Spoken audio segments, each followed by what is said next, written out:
What's up, LSU fans, and welcome in to the Sunday Rewind Show. My name is Bryce Koon alongside Matthew Brune and Shea Dixon, where we get to talk about an LSU win. But I think a lot of different things coming out of this game have raised a little bit of question marks. So before we get started, we make sure to let you know that this is where you can find all of our podcasts and shows. But if you want some of that in-depth intel and that deep content, head over to our website. Obviously, what we got happening over at the Bengal Tiger at On3. Fantastic work done by the crew here. And it's going to be obviously a massive week, whether it's recruiting. We talk a little bit about that later this week. Shea and I will, heading into a massive week in terms of LSU Florida, whether it's what'd you say? Basketball? You got basketball coming up here pretty soon? Yeah, I got basketball stuff. Might be going to a couple practices for men's and women's stuff. So stay tuned for that. Stay tuned for that. Exclusive stuff. You know what I'm saying? Exclusive intel on Matt McMahon and Kim Mulkey's crew.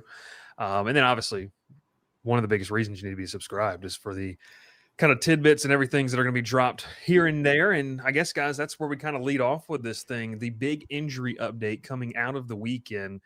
And it really starts with Trades Green and Braylon Moore. So, Shea, I'll throw it to you here. You and Pete Nakos have been doing some digging here this Sunday afternoon. Kind of what's the latest? And I guess what can fans learn and know if they head over to the Bengal Tiger message board? Yeah, Pete's done a great job covering this. He's tuned in with every team across the country. But everything he had gotten and I had heard on Braylon Moore matches what's kind of been reported here locally by some others. Matt Moscone, I know ESPN and them had the same or similar, that Braylon Morris has a high left ankle sprain, and Trades Green, who Brian Kelly said is both of them would have MRIs done. We know they have x-ray machines in the LSU locker room, but Trades gets injured in the fourth quarter. He comes out of the medical tent with just a knee brace and some crutches on. Braylon Moore gets injured, goes back there, gets x-rays, comes out, and he was taking snaps again. We don't know the severity of Green's injury, exactly what it is, but we do know it's not season ending, but he's less likely to play this weekend than what they could maybe get out of Moore. If Moore goes out there, gives it a few days off, takes some practice reps. Bryce, Matty B, I don't know how you think it ultimately unfolds, but you're also viewing this through the lens of you have a very big game in your first SEC game against Florida. You have another, like Louisiana Tech beat Southeastern pretty soundly. Southeastern scored no points.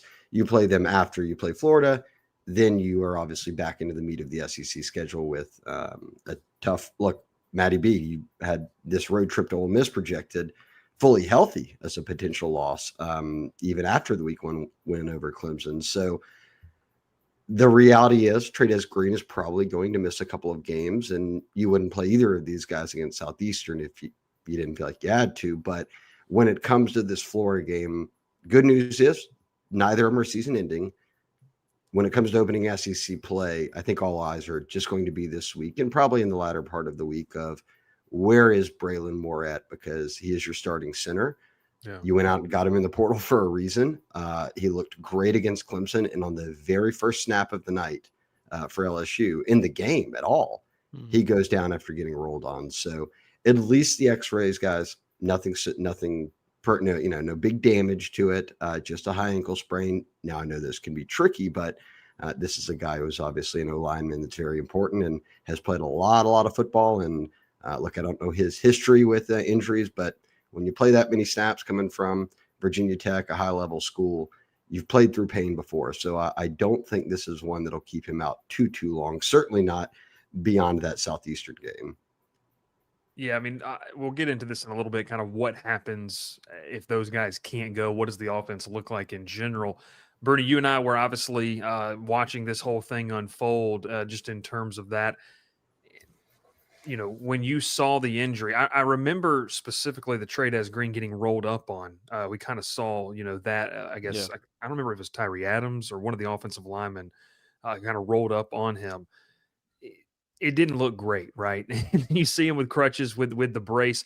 When you see that brace, when you see him on crutches for Trades specifically, I think that kind of sounds the alarm a little bit. Anytime you see a guy come out in that, let's just call it what it is. I mean, Ralph is in the background. He's going to laugh. I wore one throughout the majority of my career. That big ACL brace isn't necessarily a great sign.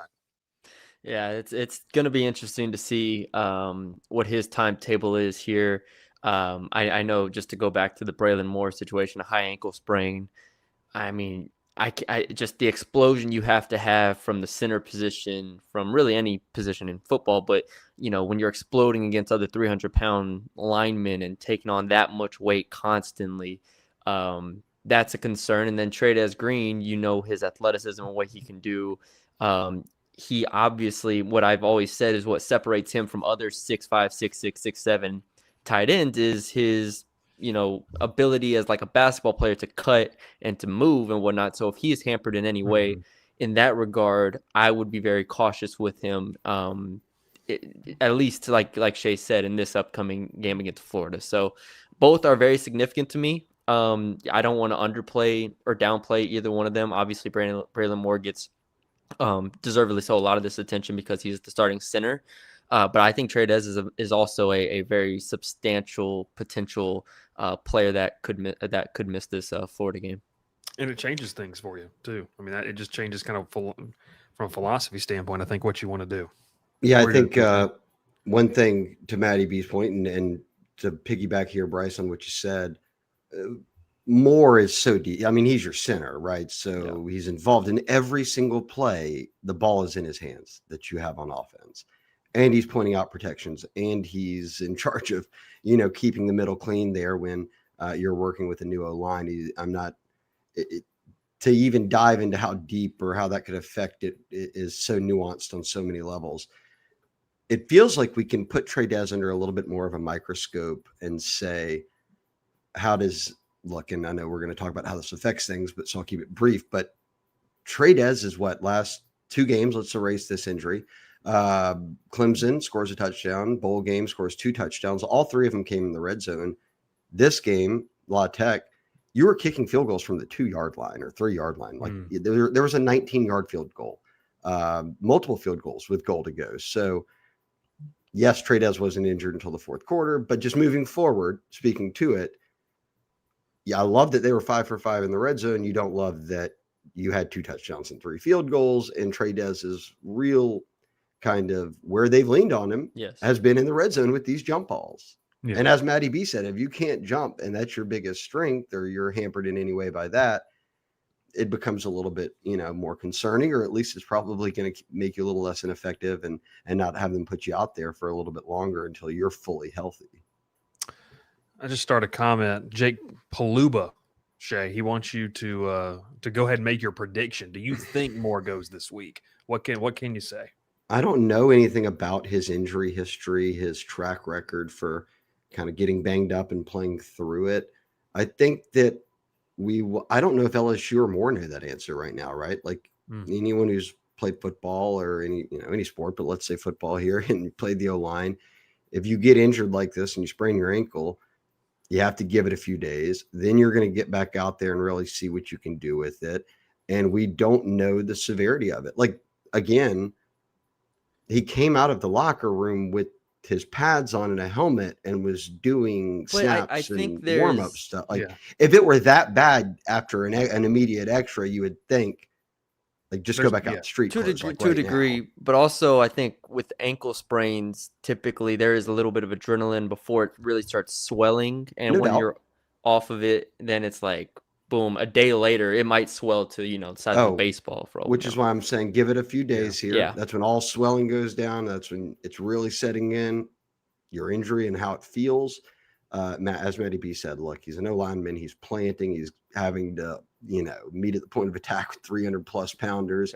Yeah. He's having to move a good bit at that spot. He's a big guy. He's not a 165-pound receiver here who's cutting on it, which is still difficult or whatever it might be. But I don't know. I guess I lean probably no. But I don't know anything about it. I just know that he left the game with a high ankle injury, and it was good news that he at least did. The good news to me here is, and I don't know if he goes in for it or not, is that he had that x-ray and he came back out and took snaps, because the game was still like 10-0 or whatever. And I think it became clear between it, hey, you're banged up and our defense literally is putting the chokehold in these guys. We're going to win. Let's just get you. And after half, he was in his warm-ups with a boot on, protective boot, ankle boot, whatever you want to call it. I'd say that LSU is going to weigh everything in their mind. And first and foremost, you're not going to risk the kid's health. Yeah. If he's healthy, then yes, not. If he's on that verge of I can play, I might not be at 100%, and this could get aggravated. Guys, does the conversation become, can we win this game with somebody else at center? Let him rest now. Let him rest for Southeastern. Get him for the road against Ole Miss. By then, you presume, hey, he's really close to 100 or back to 100%, and then you move forward. Or do you play him in this game, sit him the following week, let him rest up? Like, there's so many ways this could go if he gets listed as questionable and it takes, hey, let me get into Tuesday, Wednesday, Thursday, move around and see how I actually feel. Yeah. It's interesting. I mean, like you said, it's one of those things where, to your point, Shea, the immediate aftermath, if it was that bad, he would have been in street clothes. But then also, like you said, you may not know the full extent of it until the swelling actually goes down. You're able to get a better read on that. Now we're getting way too far into the medical terminology of everything. I'm going to bring my wife on stuff we have as the expert, as the physical therapist here. And I barely graduated from LSU with an undergrad degree. Don't let me weigh in on anything. Yeah, we need Bryce's that comes wife. with Call her any in here. sort of extended education. I'm sure she'd even love a that. doctor. We'll get her a comp account on the Bengal Tiger, and she can relay that information. We should do that. You know, it's like our Stefania Bell or whatever. You know, she just pops in on the fourth screen, and Bryce's wife tells us from just watching the ESPN video stream of the game the severity of it. There you go. We already got Bryce's child making perfect picks on the internet. By the way, why not? So yeah, 3-0 for the first week 0, 1, 2. She's on a heater. Wait, what did she hit on here? Why that? Forget your wife. We need her in here on the box for the. It's time to start tailing, Shea. It's time to start tailing. Yeah, Brune. Oh, I'm not fading. Like, I'm smarter than that. Yeah, I'm tailing. Wait, what were the picks? So she week 0, she went Iowa State money line. Week 1 was, who did Iowa State beat? Kansas State. Okay. Over in Ireland. Yes, that's right. Yeah, and she just does straight. She just goes. She picks the helmet. She picks the helmets. I didn't know if she was picking. Yeah, like I didn't know if this was like Georgia Austin P, and she had Georgia money line here. This is real deal. She was picking close games here. Yeah, Ohio State. She went with the Buckeyes against Texas. I like it. And then last night she went Boomer Sooner. And went straight. Which, I mean, that's LSU fans fell in love with her because there's that quarterback that plays for Michigan, and they loved it. So they were all about that. So that's where that is. Jake Phelps, and kind of last part, we'll move on. He goes, honestly, I think people should expect them by South Carolina and be happy if they get them both back before that. I will say brutal. If that's I don't want to say brutal. You do have a bye week. Not everybody sits here and memorizes the schedule in order, you know, off the top of their head. Sorry. I know we do and Jake does, but so what? They're at home versus Florida to open the SEC. They're at home versus Southeastern, who got blown out by Luedecke. They then go on the road to Ole Miss. Then they come back home versus South Carolina. There's a bye. There's a bye between that as well. Okay, so that would be That would be what? 1, 2, 3, 5 weekends. So that's a little bit more than a month. More should be back before that, I think. You would hope. I don't know if look, we don't know the severity of it. Like Jake could be right here that, hey, look, this is a thing that might take him 3-4 weeks to get healthy on. Then you're on a bye week and then he's healthy again. Yeah, it could be. I would hope that at the furthest out would be the Ole Miss and not that side. And I know that pushes it up 2 weeks, but at the same time, there's 3 more weekends between now and Ole Miss. I would hope that by then he's able to go again at some capacity.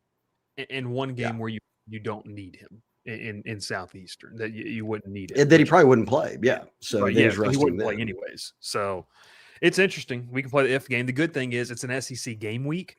So we do get an injury report. However much you buy stock into those things this week, we do get that, I guess, for the first time this year. So that's there will Bryce. I guess before we leave this be, with Trey Daz and Braylon, right? Like we'll at least end with Braylon. If we're saying we don't think Trey Daz would probably play versus Florida this week, the questionable versus doubtful tag. Like if he opens with a doubtful, it's like okay, this conversation is probably over. If it's questionable, then we do sit around and think, okay, let's see how healthy he is by week's end. Yeah. It's a good point, by the way. Jake comes back with it. High ankles can be sketched. Dellinger missed a lot of time last year. Yeah, that killed him too. That wasn't fun. Okay, Well, that's the injury report, and we'll obviously have more. Brian Kelly talks tomorrow. We'll see kind of what he says in front of the media as he opens up Florida week. But guys, it kind of takes us to where it's not a dominating theme, but look, let's start right here. This team won the game, right? We've all been sitting on the board for the past 24 hours, and we've seen the level of concern that the fans have, and I think some of it is warranted in terms of because there are high expectations. I'll go back to you, Shea, here. Just the overall level of concern from what you saw on Saturday night. Brune and I talked about this in the rapid reaction pod last night, where is this more of just a letdown? It's the roller coaster of emotion coming off of Clemson. Or do you think this is a trend, or is it just potential blip? I know it's hard. We only have 2 data points to go off of, but what's your feeling after watching last night? That LSU fans, one, are completely skipping over the reality of what's held them back the past few years is that they had bad defenses, and this might be one of the best defenses in the country. They went out and proved it at Clemson. I'm not going to play Clemson was losing at halftime to Troy game and LSU beat Luedecke, but I don't care. Last week, LSU and Clemson played fully healthy, and LSU's defense chokeholded them for the whole game, basically. The second half, they allowed no points on the road at Clemson. In this game, guys, here's your Blake Baker drive chart results of the week. I'll take out them kneeling it out right before half. So you had 10 drives. Punt, punt, punt, punt, punt, punt, punt, punt, touchdown, punt. Some of those on that touchdown drive, Ashton Stamps could have had a pick where they don't even score. Yes. Then they have a busted coverage because he has all the backups, and it was Toviano who's over there overrunning, the ball catcher, and Luedecke scores 13 plays, 74-yard drive. That's with 8 minutes left in a game that you're already going to win. But they have given up 16, 17, 18 drives, 1 score. And that was that one versus Luedecke in the past 8 quarters of football. So this will win you games. You can have bad nights on, not even bad. You can not be up to your standard on offense and actually win games this time around because your defense is so good. Yeah. And you've got a guy in Ramos who you know what you're going to get at kicker. Chadwick's proven to be a very good punter. You're going to be in tight games where you're not shanking at 10 yards or whatever it is. You've got great return men. I think everyone is just skipping over the biggest deficiency in this team of the Brian Kelly era. Now is their by far strong suit and one of the best out there. And it's not a fluke to me. I don't care that it was Luedecke because I saw him do the exact same thing against Clemson. And it wasn't bend, don't break versus Luedecke.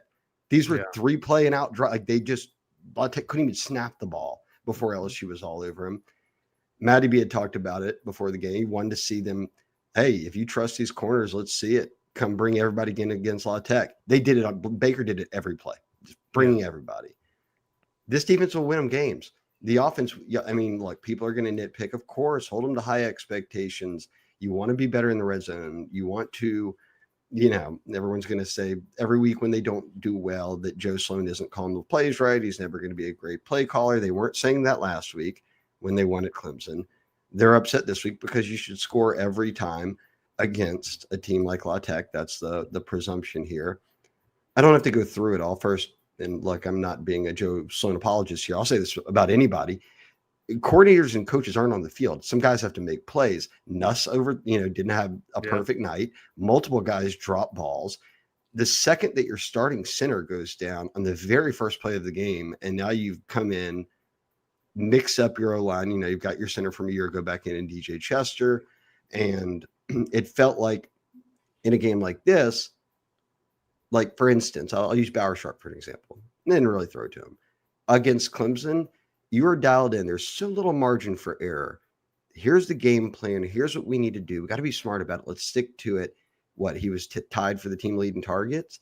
Mm-hmm. When you play a Luedecke and you know you're going to win and your defense is literally not allowing them to even get a first down, you're working on different things. Like Nick Anderson was getting the ball. We saw Barry and Brown get involved to the same degree, but actually get our MVP ball this time around. He just had an unbelievable game, but they were very committed to the run in this game, which I think when you pair it with the defense that they were playing, kept it lower scoring to a degree. Even, I don't know if it was how close to 50-50 it was, but even those little Nuss tosses it to Xavier when he, does a jet sweep. That's a pass, but that's a run. I mean, it goes down as a pass. So there's some kind of hidden yardage in there.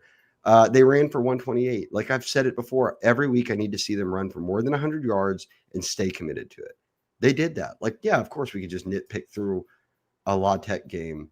They won. It was 23-7. Second, if this were a game of great importance that they lost, like an SEC game, then yeah, we can go through and nitpick it all. I don't think that they do the same things in those games as they're trying to do in a week 2 game where they're getting more people involved, feeling out what they have. My panic meter is nothing after that game. It doesn't change my view of anything, which is the same thing I said a week ago. Like I didn't think they were the best team in the country after they beat Clemson. Like I want to see how everybody plays. Bama came back and beat somebody 150-0. It's early in the season, guys. I mean, and now you're up against a Florida team that certainly doesn't look as daunting as anybody thought it might be, considering their offense was hot garbage.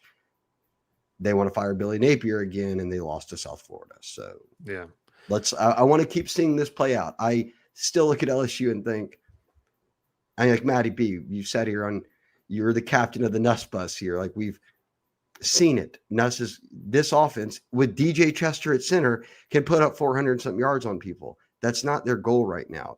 They are trying to find balance. Yes, the Braylon Moore thing sets this offense back, but they still, and Trey does Green as well, but they still have so many playmakers and Nuss at quarterback. Like my panic meter is not even flickering right now. I think it's flickering a little bit for Brian Kelly, but I think he's just annoyed. I think he was pissed. I mean, yeah. I think Brian's just which I'm fine with the head coach. First of all, I'm fine with the head coach coming out and not being happy after a win. Like it's fine. It doesn't mean to me that all hope is lost or anything like that. I think the overall vibe from the players was similar to Brian Kelly. Like they didn't need Brian Kelly to go up there and bang the table. They already felt that.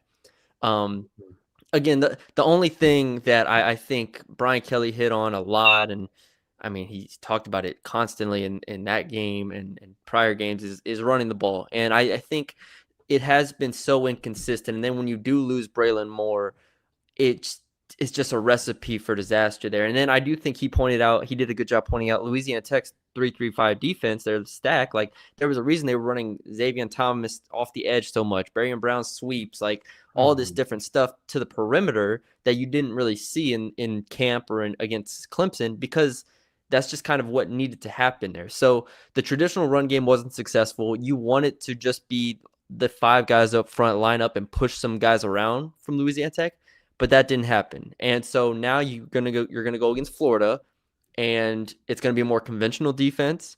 You're not gonna have as many of these jet sweep type stuff. I said going into the game that teams are gonna start sniffing out the screen game, and Luedecke did a really, really good job of doing that and tackling. I want to give Louisiana Tech a lot of credit. I thought they tackled really, really well in that game. And so when that happens, then a lot of pressure was placed on the run game, and they weren't able to do that at a high level between the tackles, that is. I still think Harlan Berry should get more carries. Caden Durham only got 13 carries for the game. So, again, like Shea said, it wasn't like they were drilling Caden Durham into the ground here to try to blow this thing open. They were working on some things, and I think it was a unique setup with how Louisiana Tech was playing defense. So a lot of things go into it. Ultimately, I do agree with Brian Kelly. They do need if they can't run the ball, then I think we're looking at how like last year's offense was, where it's like, damn, can't run the ball here. Now what's next? And you don't want to be in that spot. So I'm interested to see where they go from here. I'll take this real quickly, only from the perspective of what if Braylon Moore doesn't play versus Florida and it's DJ Chester. He started every game at center for you a year ago, so you know what you're getting, right? And he got the first team reps there in spring ball. Remember, it was Braylon Moore just at guard, getting acclimated, all that. Second fall camp starts, Braylon Moore is the starting center. DJ Chester's in a guard battle. It's not like everyone has you have to take a step back and realize that you still got 4 other healthy alignment. And yes, Braylon Moore hurts you, but the guy who we would presume replaces him has double-digit starts with Nussmeier from a year ago. Is he as good as Braylon Moore? No, or he would be starting there. But I don't think that you look around the country and say, like LSU's like not going to be able to like snap the ball and even do anything because you've got a new player at center. Like I think that's the fear levels. They're like, well, DJ Chester isn't good, and now the offense isn't good. I don't buy it. I know a lot of teams that have worked offensive lines in LSU, and Nuss knows what he's already got there. But I think this benefits, though, yes, you'd love it. Like Matty B said, you want to push a La Tech team around, or can you just run Caden Durham or get these counters going that, you know, you kind of get creative in the run game.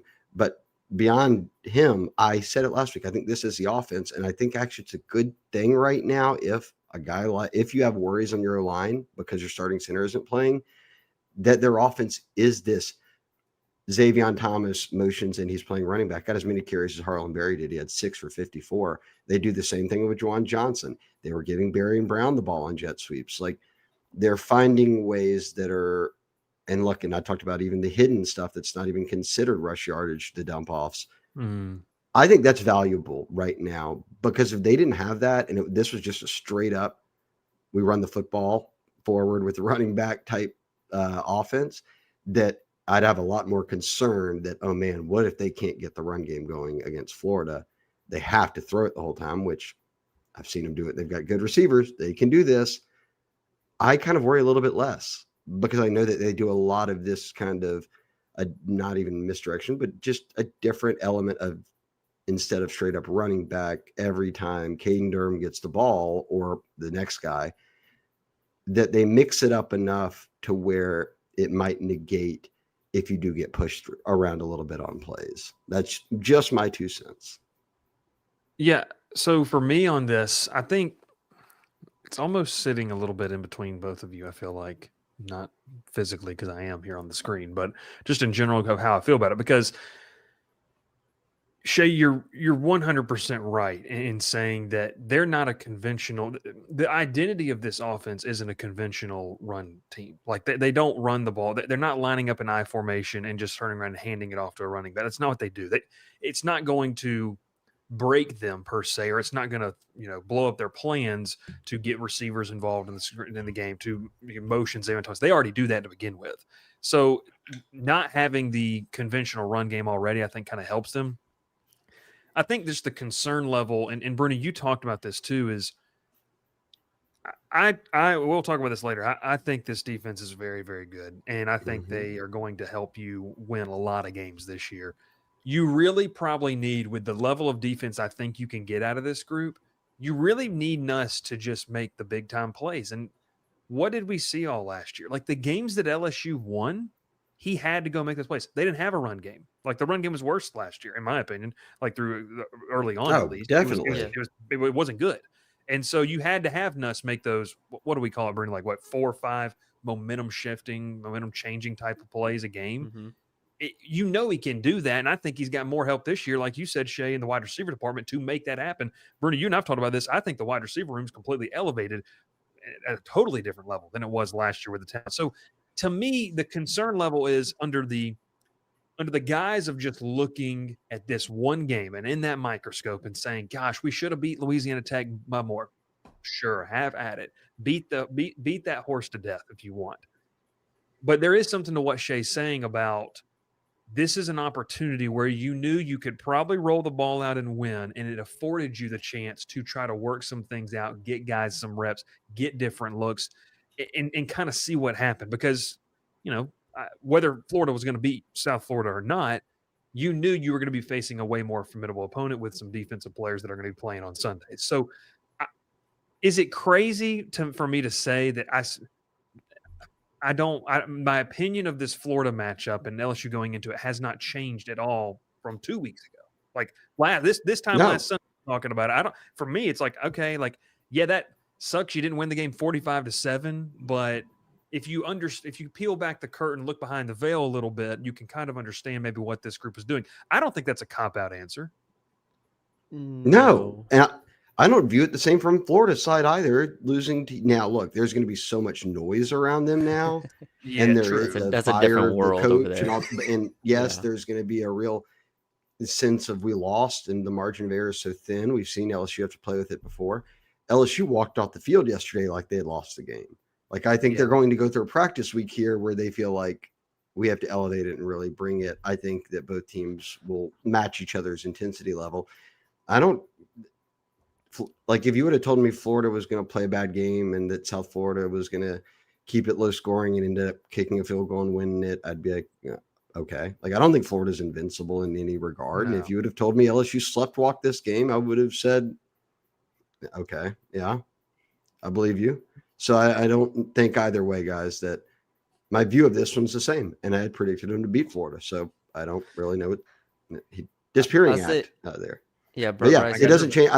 I'm with Bryce. It doesn't change for me on either side. I still view this matchup the same. And I still think LSU is going to win. And they came out as heavy favorites. Mm-hmm. The only thing, the last thing before we move on, the only thing I do have concern about is center's not even my biggest concern of this offensive line right now. Guards. I said no, not guard. No. It's right tackle. Like well, I said, I went back and looked there. at the last podcast, and I said I wouldn't be surprised if Carius Curran starts in 5 weeks. I was like, did I say that? And I went back and I did say that.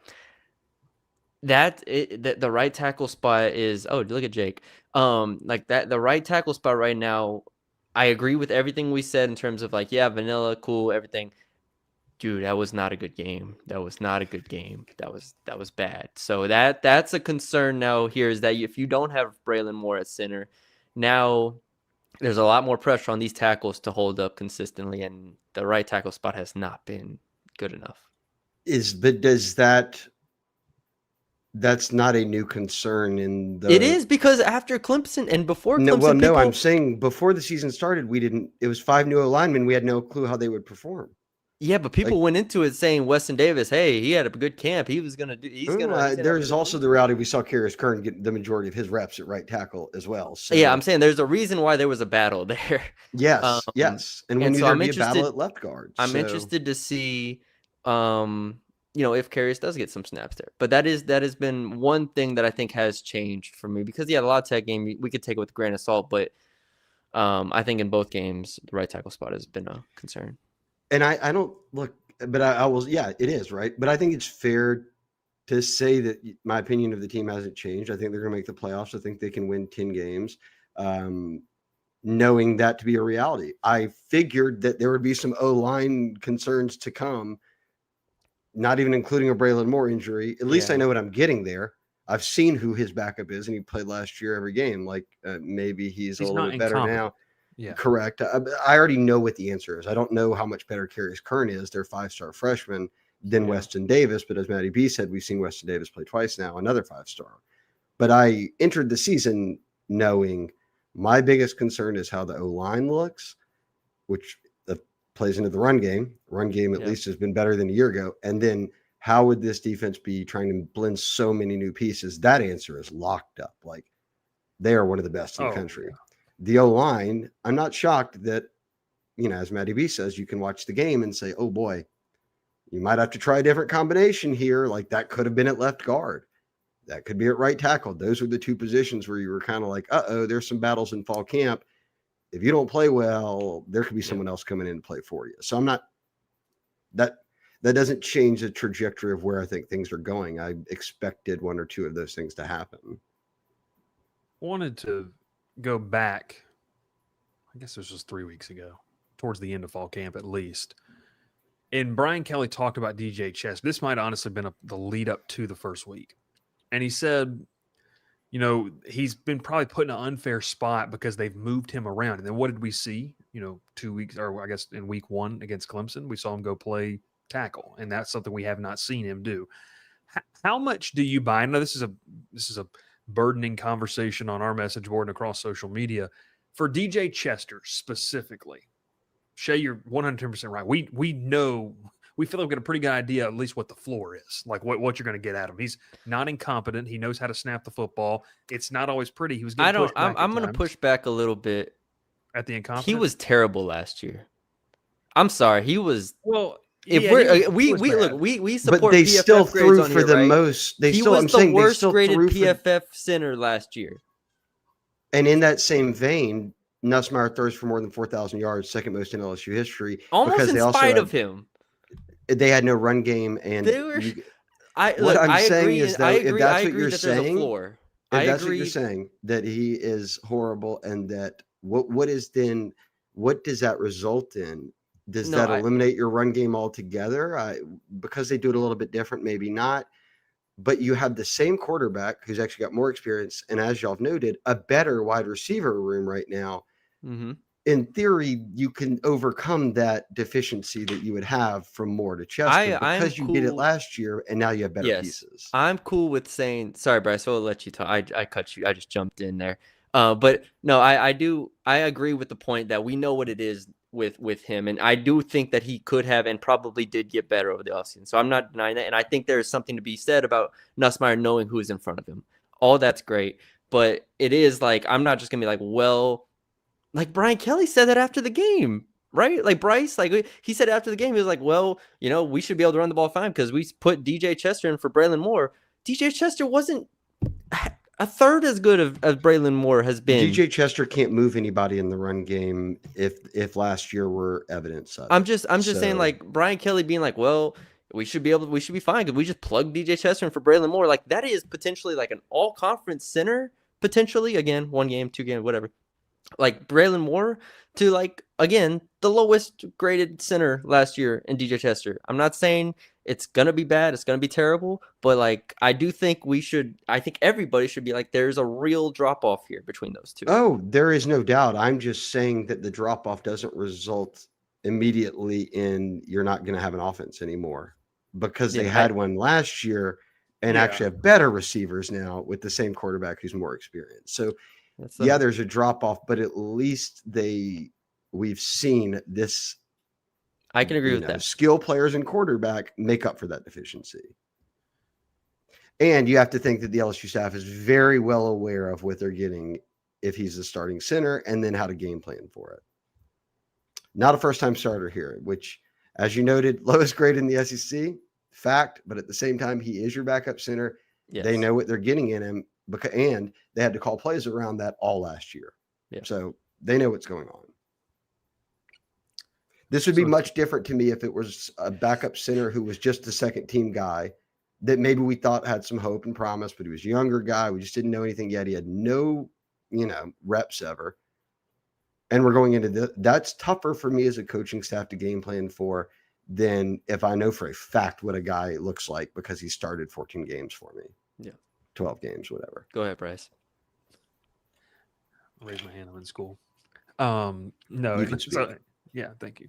No, I'm just kidding. You just got to go. Just jump in. Yeah, you just got to go. I'm just thinking here. So it's like, once again, I'm like in the middle. I don't think DJ Chester was good last year. But I do agree that you were able to do things in spite of that. Yeah. In spite of him not being good. I guess, and Hunter brings it up here. The first comment Hunter has, because you had a totally different offensive line. There was a lead in pass blocking. This year is totally different. Last year's passing production wasn't because of Chester blocking great at all.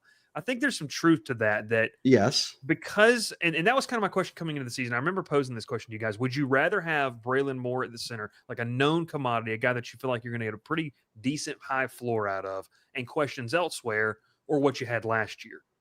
I think the problem for fans, and Shea, I think you're doing a good job of separating the fan reaction to the actual reality of the problem. I think I commend you on that because I think it could be bad. Like it could be, but it doesn't mean that they're going to go 7-5. Like I don't think it doesn't mean that. It does mean though. I think it could be to the point of where DJ Chester struggled.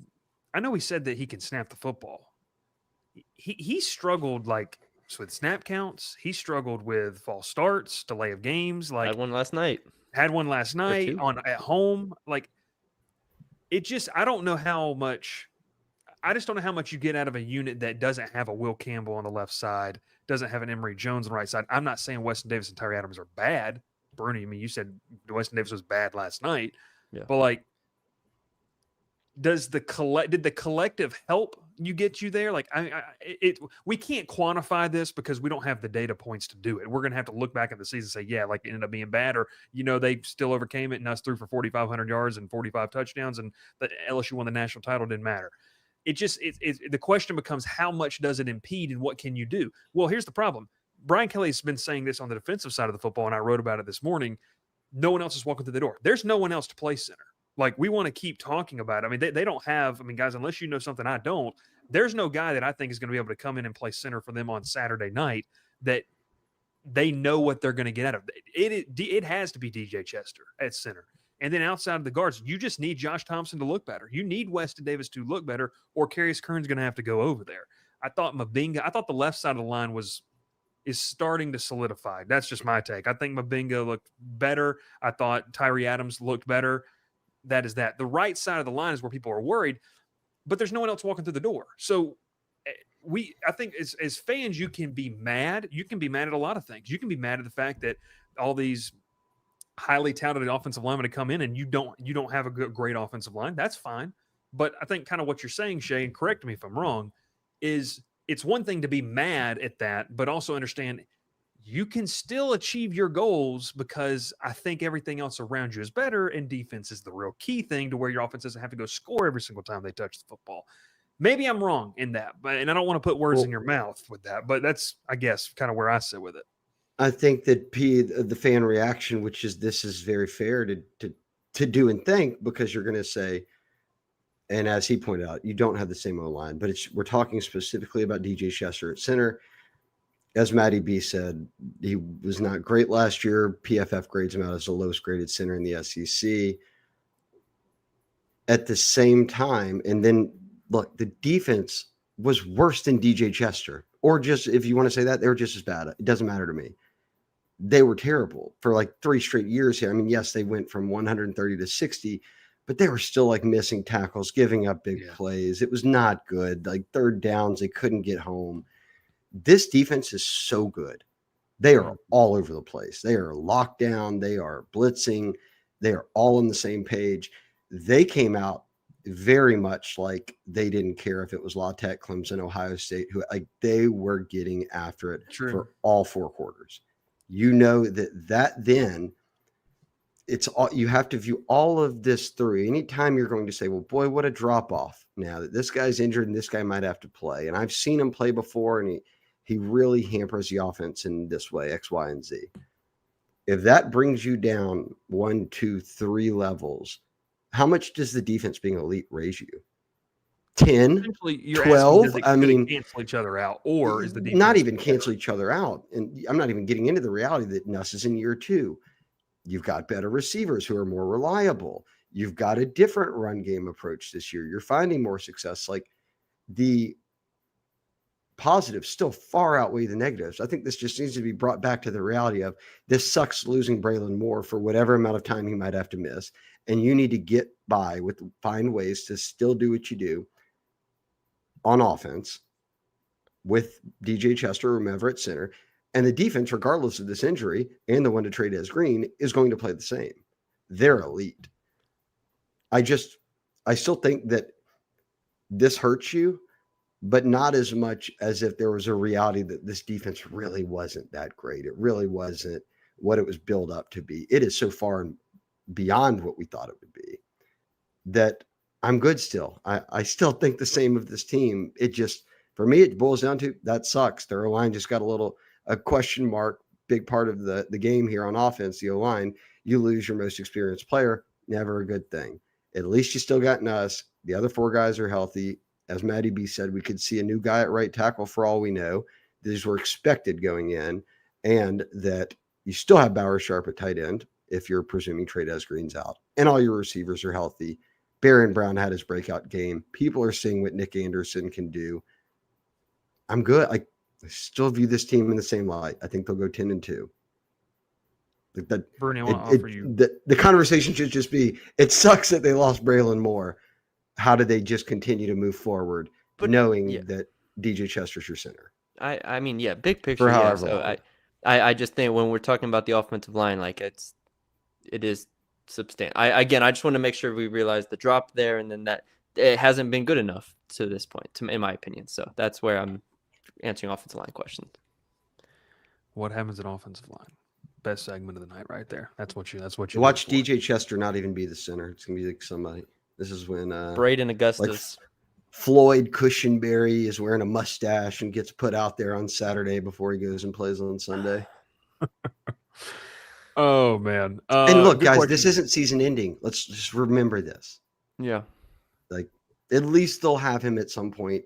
Yeah, if it's not this weekend, like it's not. Florida's on the lower list right now of teams, at least at home, where I press a panic button of like, oh man, this team may run you out of the building if you can't get it going, in the run game or get pushed around at center or whatever it might be. Gerard with a good question. I think that's the best Yeah. question Shea, of this right Shea now. already hit on this. Yeah. I think Red this Hawks is the and best offense question. Green more. As y'all noted, they didn't push around anyone like Braylon Moore might have, but that Chester wasn't, and they weren't pushing guys around on Luedecke, running it for Caden. They chose to down, and the one time they scored in the red zone of the two, they did, but that was for like 5-6 yards, and they just ran it 3 straight plays. What is your red zone offense? Because that was a question we talked about a lot last year. You love that you went 5 for 5, but you want to be at 75%. It's like the kind of rule of touchdowns to field goal ratio, and you were at 40. And like I said, I don't know in fact, I do know. I've seen Brian Kelly play teams in the SEC. When it's like at the 2 or 3 yard line, they're going for it. They wouldn't be kicking field goals like they did last night. But I don't know, it depends on the situation.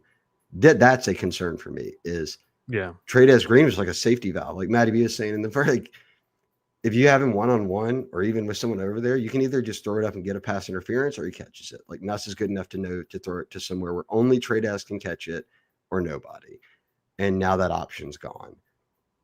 What is your red zone offense now? And I guess the other time they scored was in the red zone on a pass to Nick Anderson. Yeah. But I think the more concerning thing is you'd love to be in the red zone, guys, and run the football. Can they do that? Yeah, I mean, you got to be able to show at some point you can line up and do it. You got to get creative. And look, I think it's going to be a challenge. Like you don't have Braylon Moore this week. Look, they're going to look at that, right? Like they're going to try to get creative about it. I mean, you're not just going to go in there like we talked about at the beginning of the show. You're not going to go in there banging your head against a wall as a play caller. Hopefully you don't, at least. I mean, I think that'll be disappointing if you don't see a lot of creativity and all those things we watched Brune during fall camp, right? I mean, they were desperate. They showed signs of desperation in fall camp of like, we've got to exhaust all options, including putting Juwan Johnson at Wildcat quarterback and saying, hey, you got to find a way to get in. And they didn't have a lot of success with that in general, but we haven't really seen that. Am I right? We didn't see it. I don't think we've seen it. I don't think. So yeah, and it does turn out the defense that they had to go against was pretty good. So yeah, that's the one thing that erased one thing of fall camp where people were like, this offense might suck, like they can't do anything, and it was like, nah, the defense knows what they're calling and they're blitzing on every play, and it's not really that fair. So, all right, last one here before we get out of here. It's if the defense has to carry, what's your level of confidence? We've kind of hit on this throughout the show in multiple ways, just talking about, hey, if this happens, but this defense. So, Bernie, I'll start with you here, man. Like, let's put a timetable. Let's say 4 or 5 weeks. You look at that schedule with what you've got. If this offense, which we believe will continue to hopefully get better as they ease into things, get into more of a rhythm, still, like you said, just early week 2. If this defense has to carry you in a game this weekend, if the defense has to carry you on the road against Ole Miss, if the defense has to carry you at home in 5 weeks against South Carolina, how long do you think this group can do it? And you think there's, I guess, some substantial data points to suggest that, hey, they can do it and they can go win you football games where your offense only has to make a couple of plays? Yeah, they can definitely win you games. I mean, I'd argue they won them the Clemson game. I think they're going to continue to play very, very well. I'm confident saying this is a top 15, top 10 defense in the country. The question mark that I have moving forward is going to be what level can this defense reach? Like, we know it's very, very good. Ceiling, essentially. Yeah, where's the ceiling? Because then are you forcing 2 turnovers a game? Like, are you getting to that level where you're getting strip sacks or getting picks, and you're flipping the field? Because last night, while the defense was awesome, and this was not their fault, but while the defense was awesome, the offense had to start 4 drives inside their own 10. Like, at some point, you wanted Ashton Stamps to catch that pick. You want to come up with a fumble at some point. Just, again, it's nitpicking, but can this defense go from being let's say top 15 in the country to being top 5 in the country? And turnovers will be the reason that they can do that. And if they're able to reach that level, then yes, this defense will carry them to the playoffs and a deep run in that. So that's what I'm interested to see is they're going to carry them.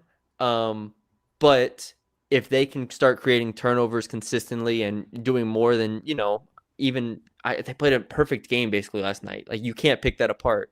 But I want to see them now. What level is this defense going to reach? Can they force turnovers? Can they flip the field? Can they just be one of the best defenses in the country?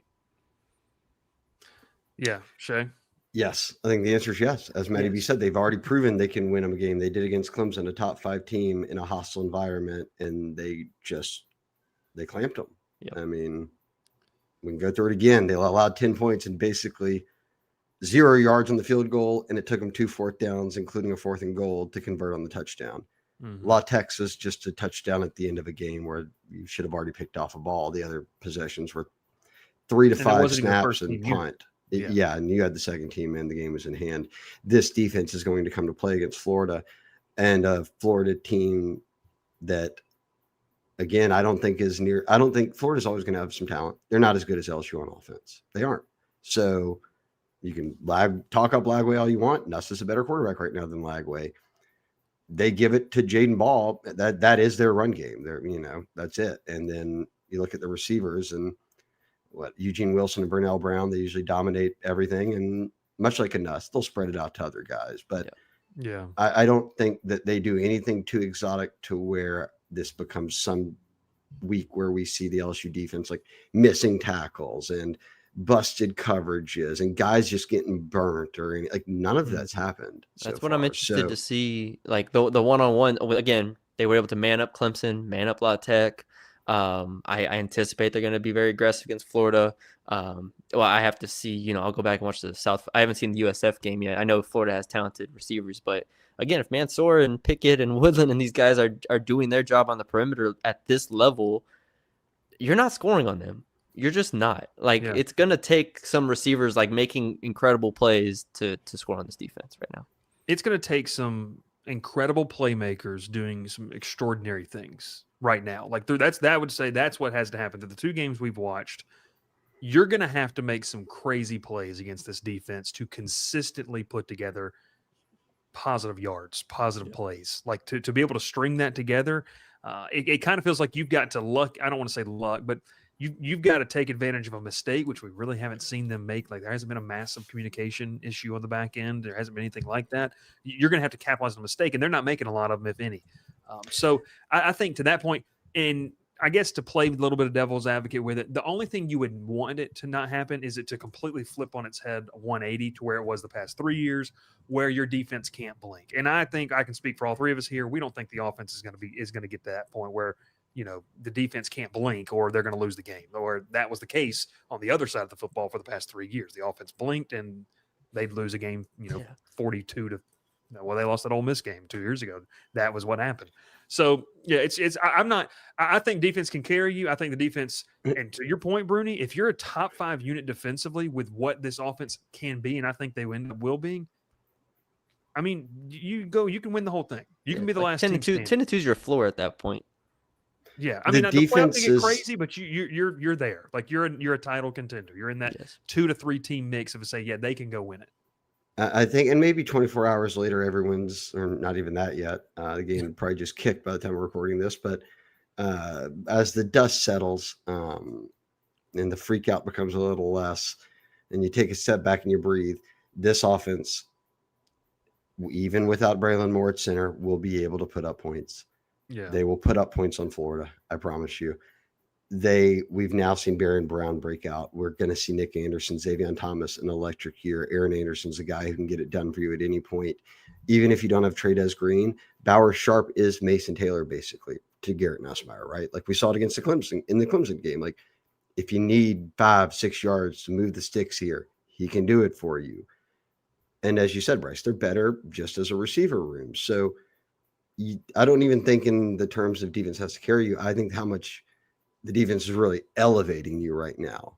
And yes, if carry in my mind means almost the other side of the ball does nothing for you. That won't be the case. Yeah, the other side of the ball just doesn't have to be perfect anymore. And not just that, the defense so far has proven you don't even have to be You can be average. We got you. This team won't even move the ball. They won't be that way all year, but they are that talented enough right now to where teams are not going to go out there and just drop, series for series. We're going touchdown for touchdown here. I just can't see it. Look, I don't love to play the game-to-game thing, but LSU's defense is much better than South Florida's. South Florida got aggressive on Florida. Both teams had a sack. They had 7 tackles for loss on Florida. Florida had 1 tackle for loss on South Florida. Okay. So if South Florida got 7 tackles for loss on Florida, imagine with this LSU defense that's more aggressive than the South Florida team will get this week. That's what Florida's sitting around thinking. How do we game plan for a team that's 5 times as good now on defense when this team just got a little aggressive on us and got us for 7 tackles for loss? And throwing that in there too, Bernard Gooden picked up the phone this morning and said, all right, what do we need to know? So Bernard Gooden, their man, their new, one of their best D linemen for those that don't know. What does he wear? Like 88? 88. There's a play came and he just dove over the whole, it wasn't even a pile yet. And he just dove over them for no reason. He brings great energy, but he came from South Florida. They beat South Florida beats them. So USF I'm with you, Bryce. might just be a Dial factory. Coach Golish, let me know. I'm sorry that I left you like that, but clearly y'all are in good hands. Yeah. What did you see here? But that's just kind of one just quick look ahead. I think about how aggressive this D is. South Florida just got a little aggressive on Florida and just overwhelmed them. 7 tackles for loss for a Florida team versus South Florida at home. That is a terrible, terrible result. LSU fans would be burning down the ops building at this exact moment. That's a Florida team that because they lost. Yeah. That's a Florida team that entered the season too, if we want to go back to that offensive line argument, with the highest regarded center in college football in Jake Slaughter entering the year. So for all this talk about that, they've got the perceived number 1 guy. Centers don't matter. I also don't have the YouTube chat pulled up. I'm in the back end here. So before anyone says that Luedecke had 8 tackles for loss against LSU, yeah, I know. But LSU was winning the game and knew they were going to win, and they were trying different things. Florida was losing and trying to win the game, and South Florida was just eating them up. So the situation it's not the same situation. It's not. No, I'm with you. Brune, any final thoughts before we get out of here? No, I don't think so. Brune, what was the line on LSU Florida when you saw it when you read the piece? 9.5. I think they'll win by more than 10 points this week. I think it's dropped a little bit. Look, I already told the board and it's already dropped, so I can say it's 8.5 now, isn't it? It's something like that. The total was at 52.5, Shea, when it dropped. Let's just say I might have moved that line by myself. It's down to 50 now. I was the only one who was at 38, under 40 points for the Luedecke game, 38-7. What did it end? 23-7? Yeah. 23-7. So had they not kicked field goals from the 2-yard line twice, basically, I'm a point off from a perfect prediction. And my final lines is 2-0 now. Had Louisiana Tech scoring in the second half. Are you really comparing yourself to a newborn child who's picking game? I mean, a young toddler. We need to get Colin to make a graphic of Addie's picks. Versus Maddie B's final lines every Friday. Addie's locks. There you go. Addie's locks of the week. If you do, I will say this. If you do want to get in on that action, whether it's taking LSU minus 9.5, whatever it might be, that's what BetMGM has it at currently still. So that's something you can get in line. Make sure you check out our friends over at BetMGM. Like I said, they've got great lines. They do a fantastic job, great work. And like we talked about, you can get up to $1,500 paid back in bonus bets if you do not win. The NFL season just kicked off today. Saints fans are in tears, and that was a brutal loss today. But if you want to try to make some money back tonight on the night's slate or next week, make sure you check out our friends over at BetMGM. And you can use all those rewards too, by the way, for a lot of different things, whatever you're doing. And not even betting, concerts, comedy clubs, wherever you want to go. But hey, we appreciate everyone tuning in. Yeah. Let me real quick say this too. We didn't say this, and look, and I know I've talked a lot about don't worry, don't panic, all that. LSU is so clean against Clemson. I hated that they had 9 penalties in this game. It was odd to see back at home in a home opener. I think that'll be a storyline that maybe the public isn't screaming about because they're just mad of some injured guys and you didn't blow them out. you don't need 9 penalties. That's the kind of stuff that in games that are tight, if you're out there pulling 9 penalties off, it can swing it. So it can swing it. That could be got to be a little bit more clean. Now, granted, Luedecke had 154 yards. They had 140 in penalties. So they're having a much rougher time at this with 13 of them. But 21 flags in that game. Yeah, it was an ugly game just across the board. It was slow. Like, again, LSU was just trying to get out of there. Louisiana Tech was just trying to keep it close. It was slow. Penalties, injuries. Like, it was just not the most got a nice payday too, by the way. Yeah, like 1.6, 1.7 million for that game, which is wild for a G5 team. So and Nuss got that first pick out of his way. It should have been a touchdown throw to Barry Brown. The worst throw I've seen him make short in a long armed time. And then he goes on and does some typical Nuss throws that people will skip past because it wasn't a touchdown or whatever, where he's like got 3 people in his line of vision and he off platform hits a guy, whoever, Aaron Anderson, Barry Brown on the run and right in the breadbasket. So a little bit better than that Michigan quarterback last night. Am I right? They were mad yelling at each other. Did they become friends again after they scored after halftime on that run? I guess. So. All right, I'm Hey, I told you. All right, let's get out of here. But I did tell you guys my sneaky pick of the year for game OU. They looked not too bad. Mateer might be a dog. It's Mateer and Nuss right now in the Heisman betting odds, both at like plus 800. Sellers took a step back. I think so. You should have jumped on your arch bets last week, guys, when he fell all the way. He'll be climbing himself back up. But hey, Bryce, what is it? $1? We'll be hanging out on the boards. I'm hanging out all night on the board tonight, Sunday night. So come hang we'll be hanging out. Sunday night football, big one. What is it? Bills Ravens kicking off here in a little bit. Shout out to my man Meatball, everyone's favorite, former walk-on LSU D lineman, turned outside linebackers coach, turned D-line coach, turned Dave Aranda's D-line coach at Baylor, turned Ravens D-line coach. Eat him up tonight, Meatball. Let's see if the Ravens can't get after it. I shared a text with him, and my only unsolicited advice going into the NFL season was 1 minute into the first game had not begun. I just texted him. I would tell your D linemen don't spit in anybody's faces this year. That'd be a good idea because that's how we began the NFL season. And Florida did it. And had somebody ejected. That was D linemen. Quit spitting in people's faces out here. Just stop spitting. Keep your saliva to yourself. That's a good way to end the podcast today. Yeah. Hey, but we appreciate you watching. Like Shea said, sign up today, $1 for your first week. And then you obviously get that year-long subscription to The Athletic where you can tailor all your content, whatever you love, whether it's golf, whether it's baseball, football, basketball, anything you like. They do a great job over there, and you can come hang out with us on the board as well. Great deal. Take advantage of that. Come hang out with us and make sure you continue to subscribe to the podcast feeds, whether it's audio or right here on YouTube. We appreciate everyone tuning in for another edition of Sunday Rewind. That is Shea Dixon. My name is Bryce Koon, and that is Matthew Brune. We'll catch you, I guess, next week live.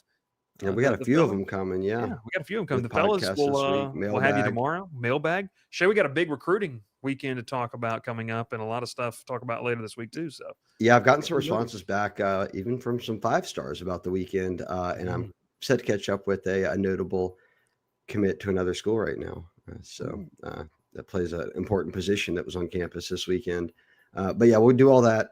Let me sign off here, or you can sign off. Let me just sign off by saying I'm not being an LSU apologist here. I just have to counter Matty B here. This is like this Stephen A versus whoever you want it to be. We got to have both sides of the argument here. And I just want to say this is not down talking Matty B. I think I'm just being a realist.